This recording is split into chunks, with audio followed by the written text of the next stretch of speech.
So, what's up mga keepers? Good morning. Yan. Pakain tayo ngayon na mga isda natin. Oh. Yan. Kapag umaga, ganito na sila. Lumalapit na sa akin. Dito na sila. Mga jubi natin. Kaya yan.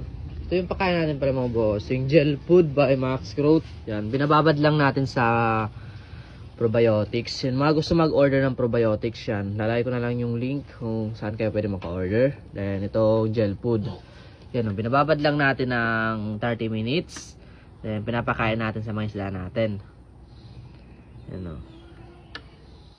Yan, pwede na ito ipakain. Kasi nababad na natin to kanina pa to eh. Yan o. Ito nyo naman, mga isda natin. Sa mga breeder. Yan o.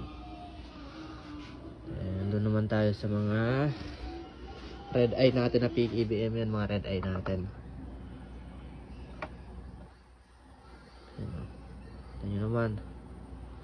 Ano ka-quality itong pakain natin, oh. Probiotics ba? Ayan, oh. Kahit sobrang dami niyan, kaya ubusin ng mga jubi natin. Going 1 month old tong mga jubi natin, ah. Lalaki na, diba? Kasi pinapakain natin dyan sa umaga, BBS. Kaso ngayon, nag-hatch pa tayo, kaya mamayang hapon na lang tayo pakain ng BBS. Kaya ito muna tayo na may probiotics. Ayan, oh. Pellet.